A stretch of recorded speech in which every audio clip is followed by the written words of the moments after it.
everybody, it's Phil Strazula from Select Software Reviews, back with another interview with an expert. Today we're talking to Ryan Dahl, who is the founder and CEO of SageMark HR. Ryan, thanks a lot for joining us. Yeah, Phil, it's great to be here with you. I'm excited to have another fun conversation with you. Yeah, totally. We talked a couple weeks ago, and I think we both sort of felt the chemistry, and we're like, hey, we got to do something that we sort of allow others to view and share some of these insights that you shared with me the last time we chatted.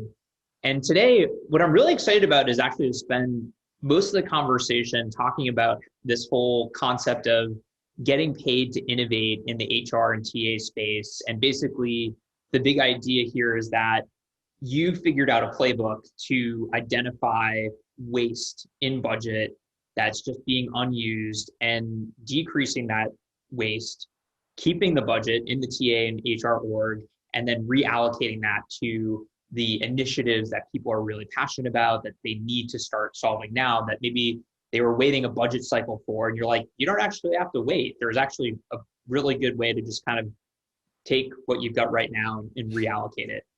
And so I'm really excited to talk about that. Before we do, I heard that there was a lucky stretch of your life that you won both a bull riding contest as well as a dance contest within this stretch of like a couple of weeks or something like that. Like, what's the deal with that story? This is true. That is a little known fact. And those people who do know me are probably shocked that that's the case. However, yes, early in my career, I had my first job out of college was in Wichita, Kansas. And I moved there and it was a mechanical bull. Let's be clear. I did not do an actual bull, but yeah, within the stretch of a few weeks, I won a mechanical bull riding contest, much to the chagrin of many actual cowboys. And then a few weeks later was just at a bar and they were asking for people to compete on stage and raise my hand and just did some crazy stuff. It was not ballroom or anything other than putting myself out there and acting weird, and yeah, won that contest too. So yeah, little known fact. That's awesome. So you're somebody that raises your hand and is sort of a doer, which is awesome. And I guess that sort of aligns with your career path as well. Do you mind just sort of talking about where you've been and what you do today? Sure, absolutely. So yeah, I'm a 25-year lifetime kind of talent and people person. I actually started my career, truth be told, I have a degree in chemistry and industrial hygiene, occupational safety, started in health and safety and immediately kind of transitioned into HR and the people space.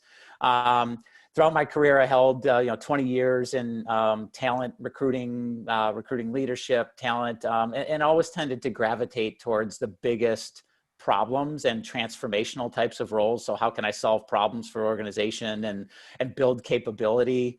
And I guess the biggest kind of step I made is as I was vice president of global TA for a large organization, decided that I wanted to start my own company and kind of jumped off the cliff and just did it. I don't always recommend that for people. Probably looking back, didn't recommend it for myself, but I did it and it worked out. And I get the joy and pleasure of helping TA leaders be successful on a daily basis and absolutely love what I do.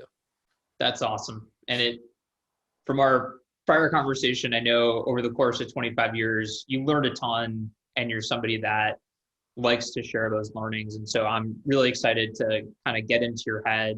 And I guess to sort of kick off the conversation around this topic of getting paid to innovate, do you mind just sort of talking at a high level about how do you start to identify the waste in your budget, in your organization? Yeah, absolutely. And I mean, what we do and who we work with at SageMark HR, we work usually with the heads of talent acquisition, and they usually would engage us because they need to innovate, or they're looking at specifically some sort of technology, or they've got pain points they want some help addressing. And so we're experts in specifically in how to leverage technology in that space and help leaders innovate. When we do that, there's always kind of, you alluded to it before, there's always this feeling like, I know I need this, but I don't have budget to spend on it. Or I know I need this, but the rest of the organization probably won't understand why we need those types of things. And so oftentimes I kind of go through an exercise, and there are a few high level areas that I'll just go through, and we can do examples if you want, but really kind of the 5 areas that I tend to look at is a delivery model of the organization, recruitment marketing spend from the organization, how they're leveraging or spending on external partners or services, the current technology that they have in place, what do those contracts and agreements look like, and then specifically at their process inefficiency. Those are kind of the 5 key areas. I'd say they're probably a lot more operational. I tend to gravitate personally towards the operational elements of TA, and that's where I can add some value to our clients to help them think through that. Awesome. So maybe if you don't mind, we'll just dive into like each of these one by one. Sure. Because I think even on the first one, like I actually need like a proper definition of the delivery model. And then where typically might you find this magical gold that can be mined and extracted and turned into more innovative projects? Sure, absolutely. And every organization, start out has a budget, has some spend, has has a delivery model, whether they've thought about it or they call it that or not. All that is just the scope of service that you provide to the organization, the structure you have, the head count that you have in your organization, the roles and responsibilities of the people within your organization. So delivery model is just kind of how you deliver the service of recruiting or talent acquisition to the organization. Okay, gotcha. And within that universe, I guess, where are you typically looking at when you first talk to a company? And I know that you've sort of have this like really amazing process where you can pretty quickly hone in on some juicy areas within a given organization. Like where within this bucket are you finding there's the lowest hanging fruit? Yeah, I think, one thing and what kind of one of my guiding principles is every organization is different. And so there is no, like, while my process is pretty similar with them, I'm always careful not to assume that just because I've found something at another organization that this one is the same. So every organization is different.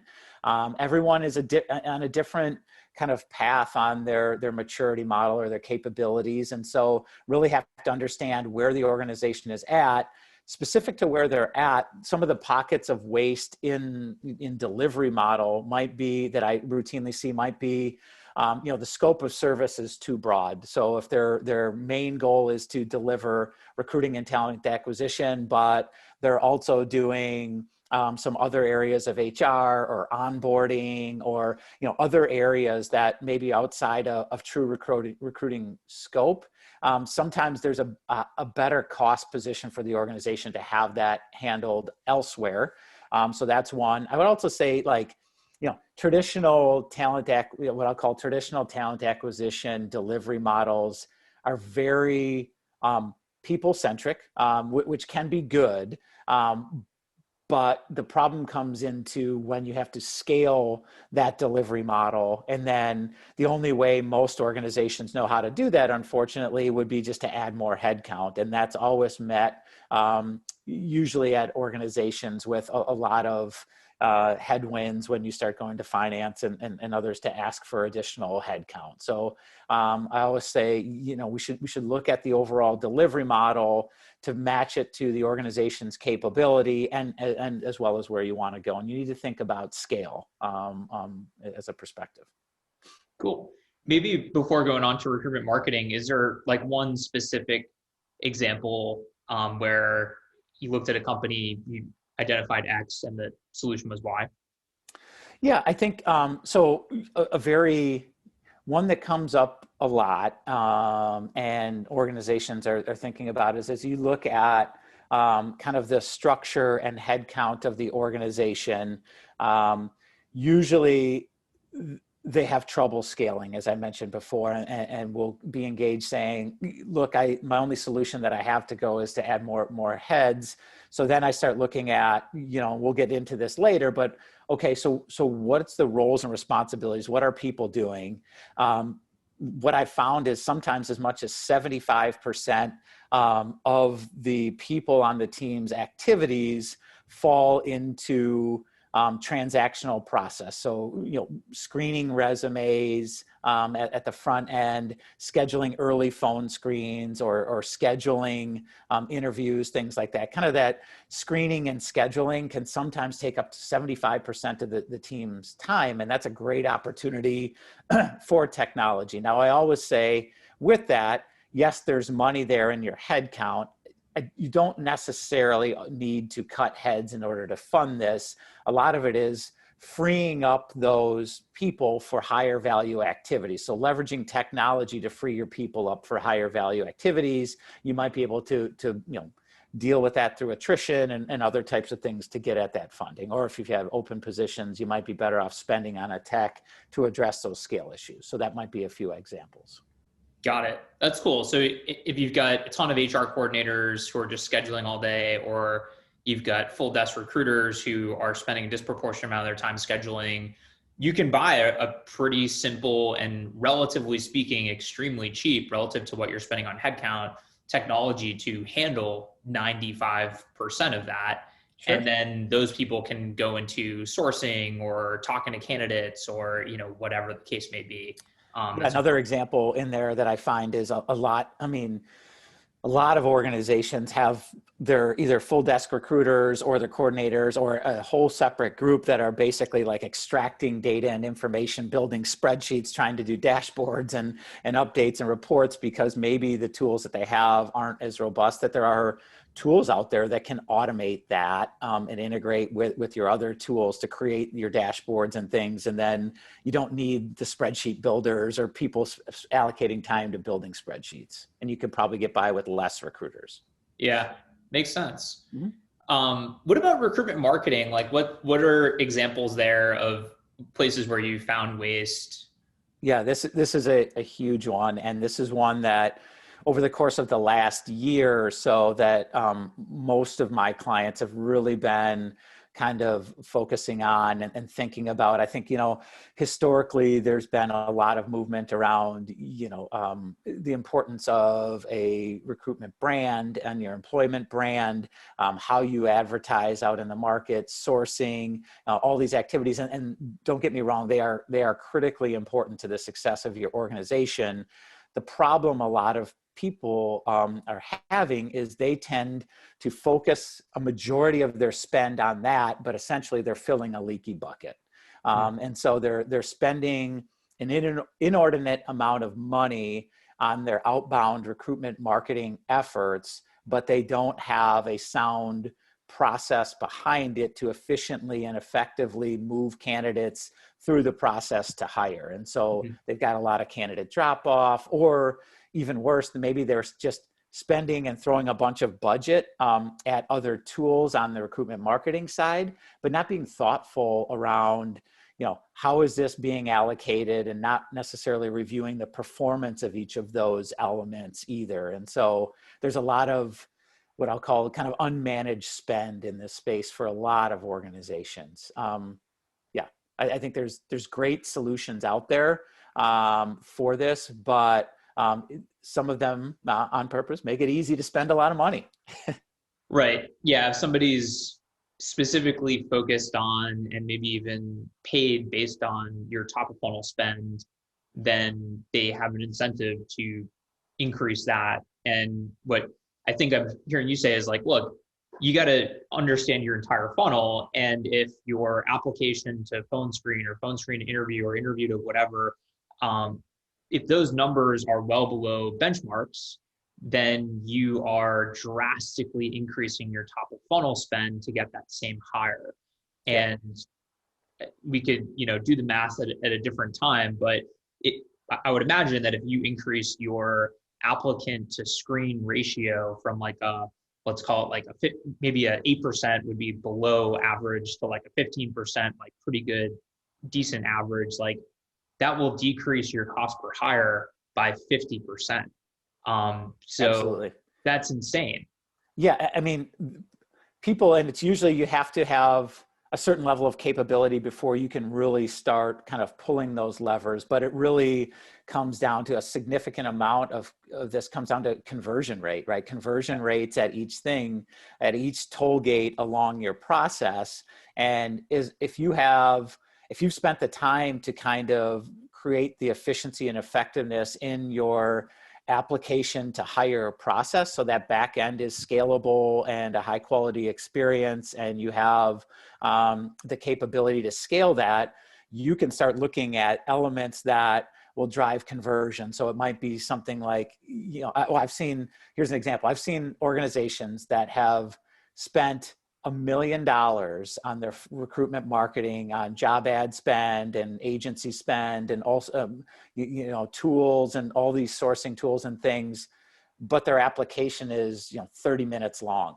Right. Or there's 3 weeks of delay between application and any touch point and things. And so their drop-off rate is huge. And if they just would focus on a couple of those elements, they wouldn't need to spend like they're spending, because they can dramatically increase their conversion rate at the front end or top of funnel of the process. So yeah, there's a lot of opportunities to focus on conversion and different types of elements that you can get into to generate a higher conversion rate at the front end of the process.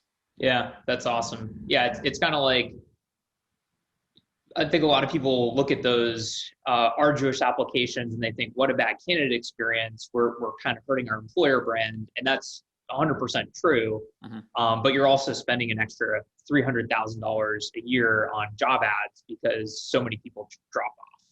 Absolutely. And I think too, the other thing is other two elements of that is thinking about what the candidate pools that you're looking at. So a couple other examples would be, spending a lot on job ads, but not necessarily having a robust, age-old like employee referral program, or spending like a couple organizations I've looked at, spending a ton of money out on job advertisement and sourcing activities, but they never look in their ATS, right? And they've got millions of candidates that are, that's a higher conversion or a more engaged candidate, usually somebody who's applied before and either been through the process or at least has shown interest, than going out and trying to generate that interest. And so there are elements that you want to build out in your organization that will generate some of that higher conversion rate for sure.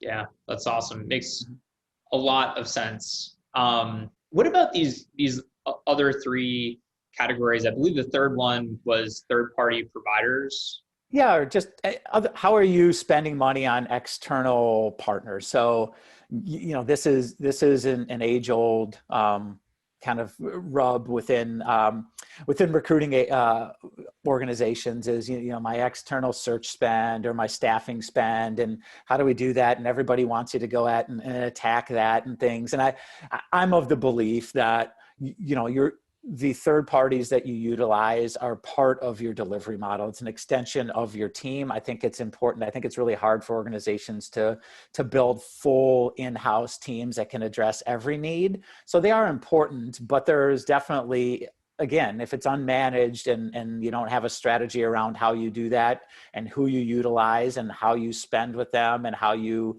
incentivize them, then there can be a lot of waste in that space.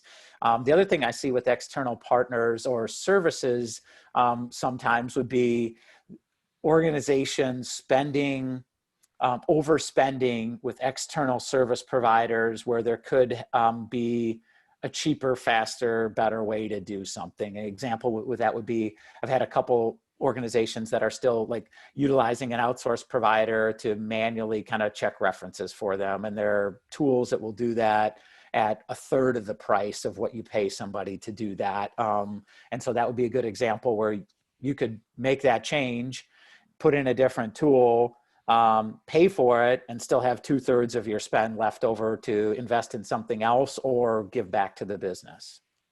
Nice. Yeah. Great examples. Very specific. Yeah.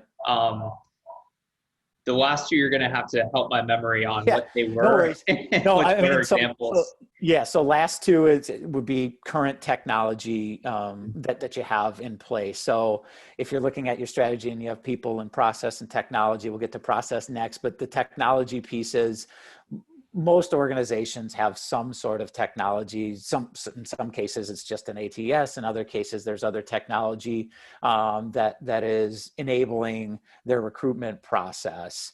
One of the problems that I hopefully help address for as many TA leaders as possible is really the right way to go out, and you do this as well, Phil, is to helping people get better at buying technology for HR and TA. And so I see a lot of organizations that have either overspent on contracts, have unfortunately selected the wrong technology for what their needs are. And there's just a lot of waste in the technology they have because they're not necessarily getting the appropriate return on investment, or they bought something that they're not ready for in a lot of cases. So it's hard for organizations to navigate this. This is where, a lot of experience is really helpful to understand the right fit technology for your specific needs and how to get the right price for where you're at. So it's such a growing and emerging space, and oftentimes TA doesn't have the experience in buying the technology, and or there's requirements internally. They have to turn it over to a procurement group that is excellent at buying other IT, but not necessarily using this or understanding this space. And so, the big arduous RFPs don't always result in the best solution for the TA group's needs. And it's a tough space, but can result in contracts that are inefficient and ineffective for the business.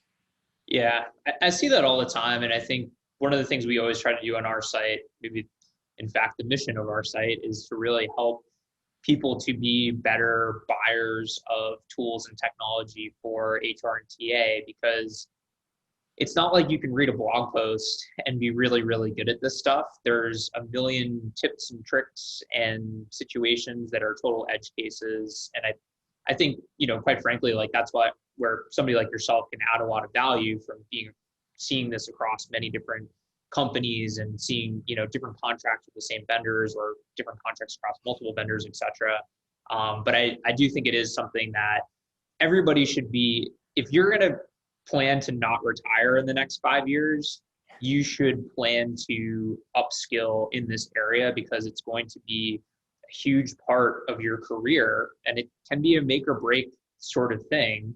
At the very least, it's going to be, are you going to be part of one of these top quartile or top decile sort of organizations?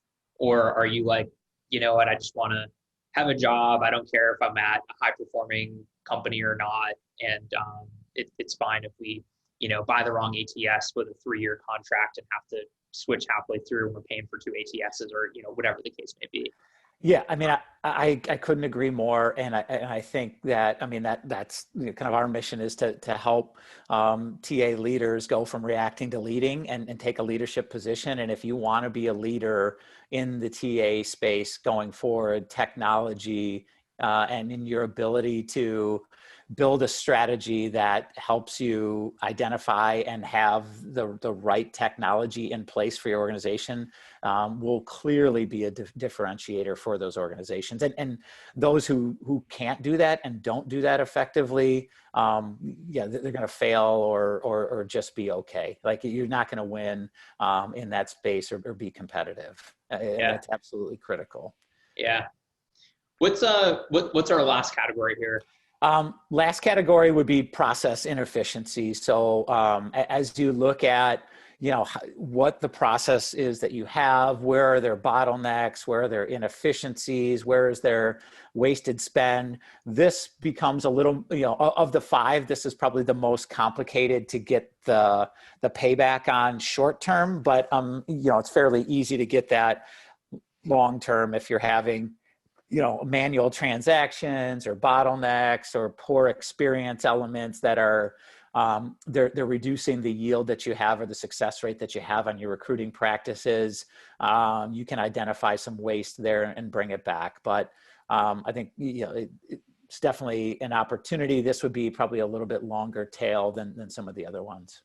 We've identified the waste in our organization, and maybe advice for folks out there, I don't know if you'd agree with this or not, is to not be like, okay, there's these 5 different buckets and we've got to map everything and we've got to understand the whole thing. This is going to be a 9-month project. It's like, just focus on one thing and eliminate that waste.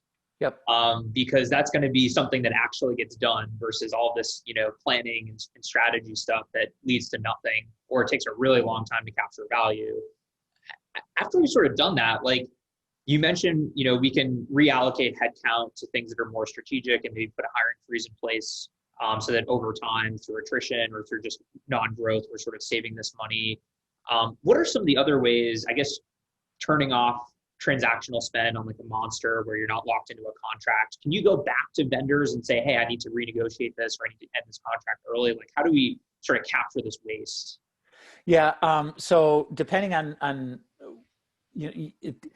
again, it's situational and it's specific to each organization, but I think the right way to do it, you're absolutely right. You don't want to start with, let's do a full-blown, in-depth 9-month assessment with 100 different opportunities. And then you definitely want to do this efficiently. You want to prioritize to the biggest return on investment or the biggest areas where you have the greatest amount of issue or waste.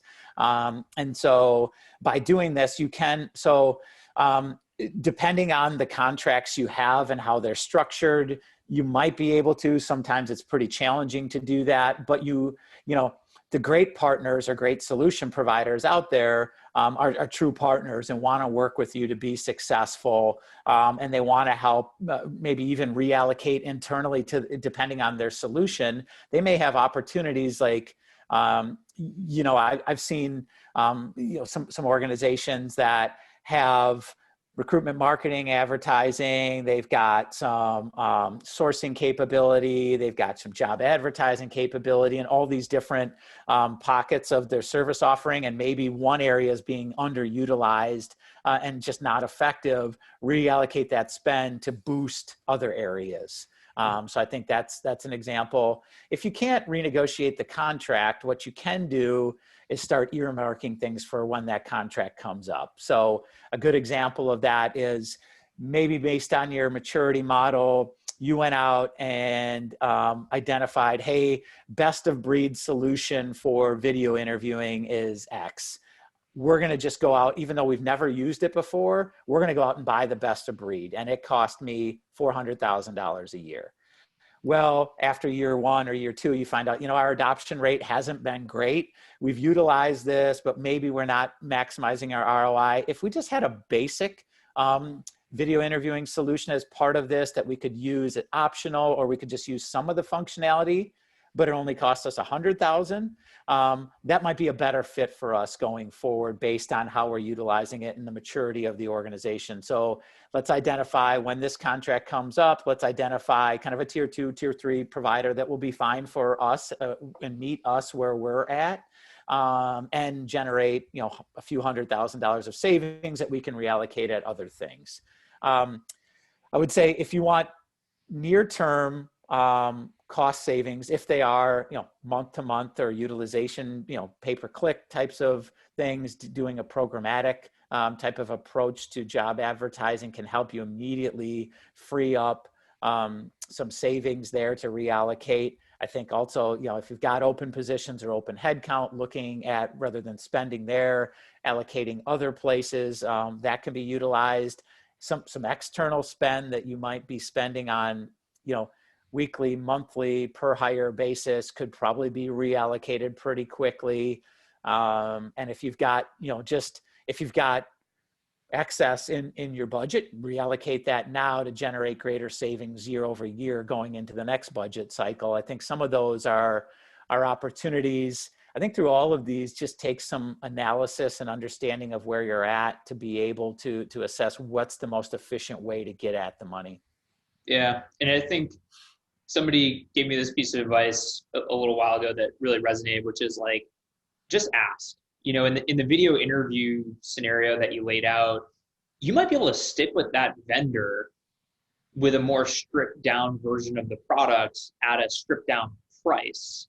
And you might find that they're really willing to work with you to keep you as a customer. And maybe they're willing to break that $400,000 contract early if you say, we're going to stay with you over the next, 2-3 years at the $100,000 price. We're not going to use, all the bells and whistles, but we're basically, that's a trade-off that a lot of people are willing to make. And it doesn't hurt to ask. And it also doesn't hurt to make sure that you're asking the right person. If you've got sort of a low-level account manager, if you got a $400,000 a year contract, you probably have somebody who has a lot of juice in the organization. But make sure that you're asking the person who can be creative with these sorts of things, especially if you're trying to do some sort of out-of-the-box sort of solution that is a little bit creative. Absolutely. And the best, like in that space, really the best partners will want to create value for their end clients. Oh, right? yeah. I mean, that's going to be their motivation. If they're truly a good technology provider, and if they're truly a partner, they'll want to do that. Some of them, they're going to get resistance, right? Because they've all got goals and investors and all sorts of things that they have to combat internally.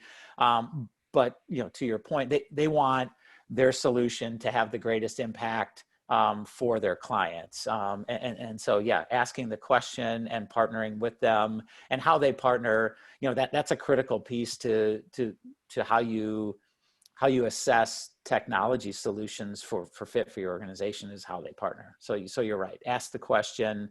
And yeah, I mean, we see that all the time. And I work with both clients and solution providers all the time to try to construct these to best fit for them. Yeah. And I think this is probably a different conversation, but I think you also have a lot of leverage in that conversation if you're a good customer.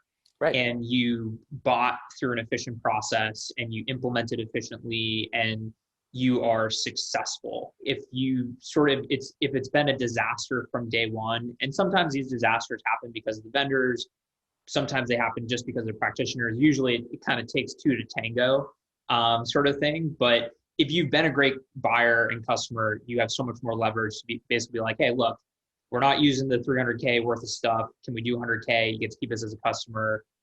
And if you've been good, they're like, yeah, sure, let's do it. Yeah, and maybe we grow over time, right? That, yeah, hey, what we bought, we're not mature enough to handle right now. That's been proven out over the last year. Let's scale it back to meet us where we are. We're still transforming. We're still improving our capability. We're going to be better. And when we are, we'll expand with you. We'll remember this and expand with you to be able to leverage that capability.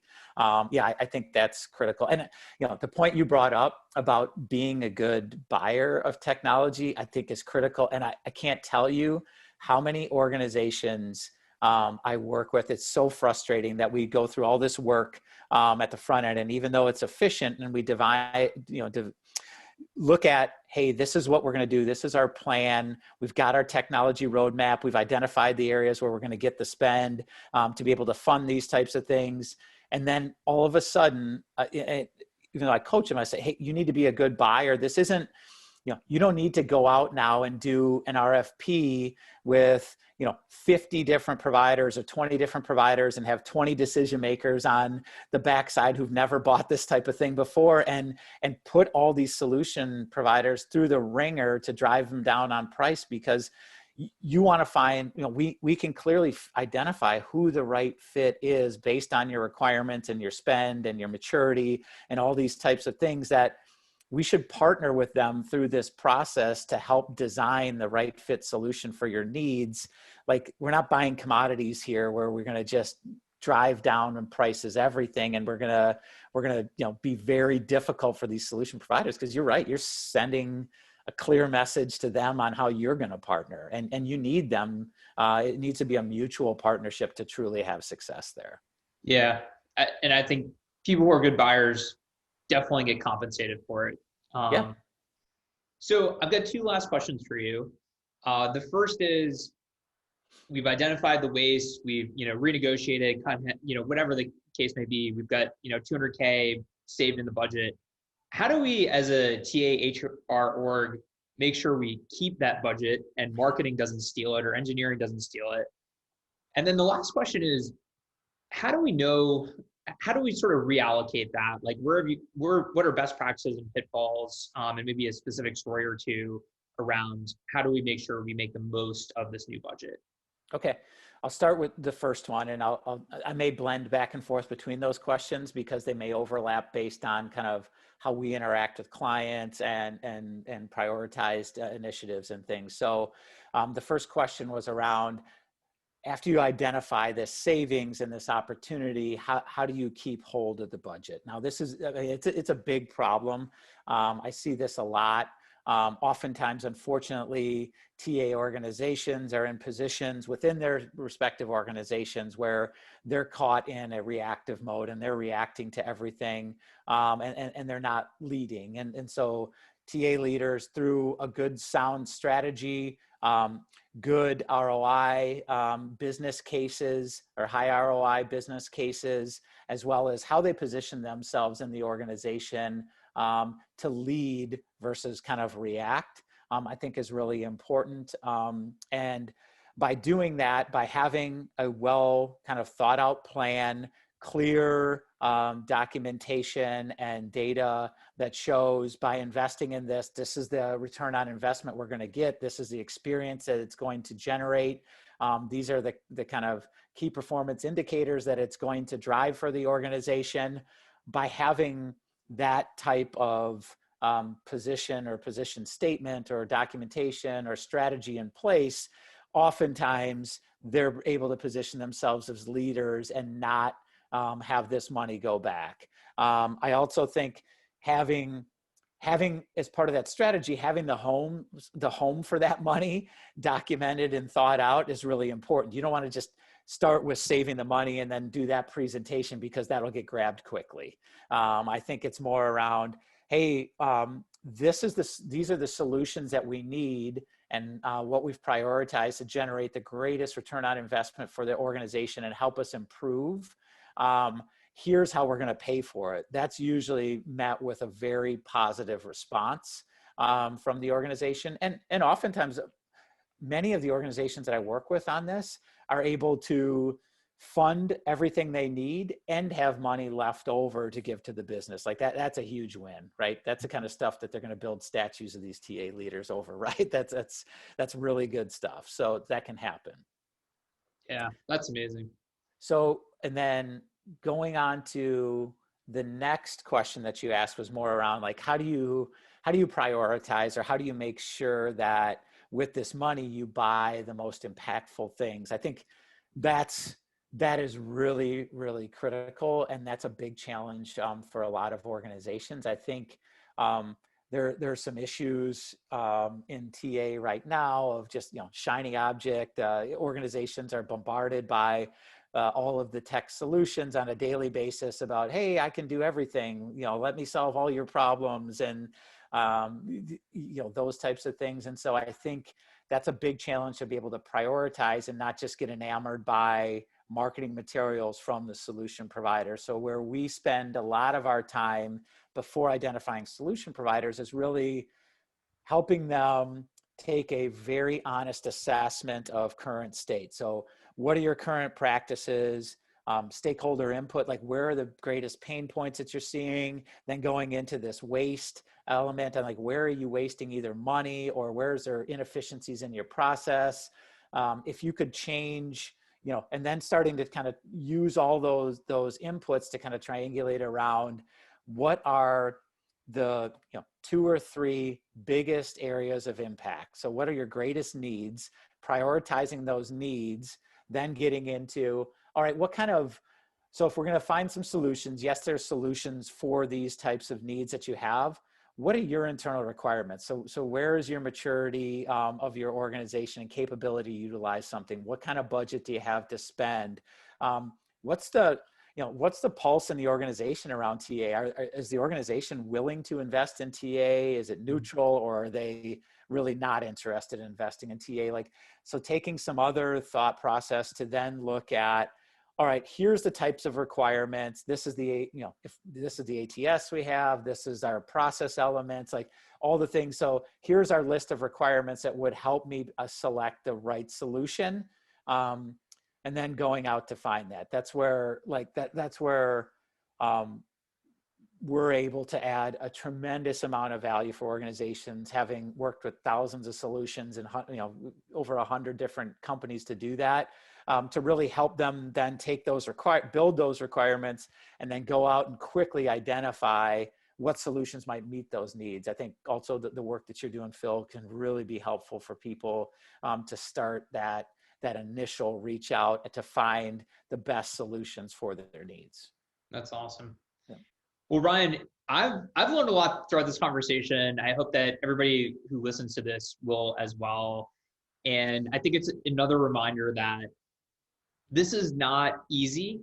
This is not something that you can learn in an hour or a week, but this is a really important skill set for anybody in a leadership role who wants to move their organization forward, who wants to accelerate their own career. Buying tools, managing budget, et cetera, is definitely a skill set that you learn over time. And you've certainly built a tremendous amount of data and expertise, which is why you've become so valuable to the organizations you work with. And I just want to say thanks for sharing some of your insights. And I can't wait to get the word out about the work that you're doing and also collaborate in the future.